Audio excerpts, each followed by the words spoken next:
disconnected from you. I want you to get that in your Noah. He's never. David said, if I go to hell. Okay, well, what he really said was, if I make my bed in hell. If I end up in hellish places. He said, I discover God is there. If I ascend to the highest mountain, by the time I get there and get ready to spread my wings, he's already there. David said, where can I go from thy presence? In other words, where can I go that you won't show up? I just came by to, I sound like a Baptist preacher today, don't I? I just came by to tell somebody on this morning that I don't care where you end up, God will meet you there. There is no valley that God won't come down to get you.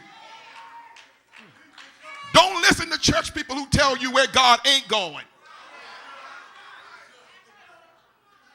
Wherever you end up, because God's in love with his creation, he'll show up. Oh, see, that'll preach down your road. That wherever you end up, God will show up. You ought to preach that down your road and tell your neighbor, wherever you end up, God will. Oh, who am I talking to in here? Lord, I wish I was preaching to Salem this morning. All of us haven't been pretty by nature. We've been some dog people. We've been some low down. We've done some bad stuff. But I came to tell you, wherever you end up, God will show up. He's not afraid of where you are. In fact, he's got the power over wherever you are. Y'all better leave me alone in here. Let me hurry up and while Moses was handling his daily chores, God used an unusual occurrence. God uses unusual. God uses the unusual to happen in usual moments. God shows up in some usual moments, and he does the unusual.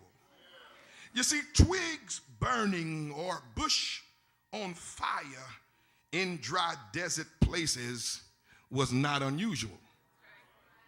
As Californians, twigs on fire but never becoming ashes are very unusual. Because if they burn, the end result are ashes. Though it is a usual moment, something unusual is happening. You can start your usual day off, and some unusual things will begin to happen. Moses understands that this is not a usual moment. And so he responds to the event. The Bible says he moves closer to this burning phenomenon. And from out of the burning twigs, the Bible says the angel of the Lord got in the bush. It says the angel of the Lord. Angel of the Lord. In other words, this word Lord here deals with the nature of God known as Yahweh or Jehovah. In other words, the God who is creator of all things reserves the right to use all things.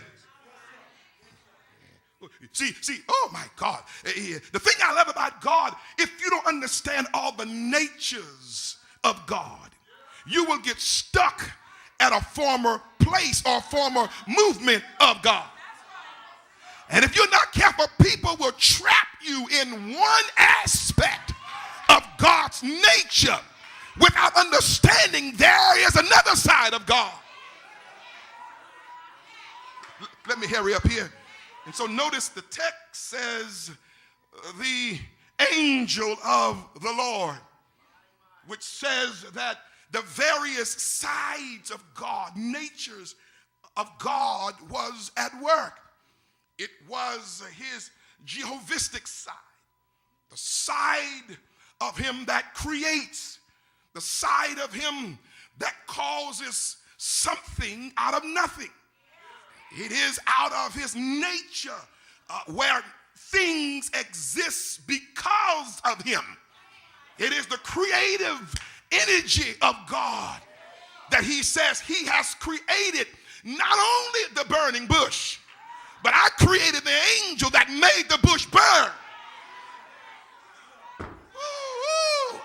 In other words, there is nothing that you involved in that God doesn't know what's going on.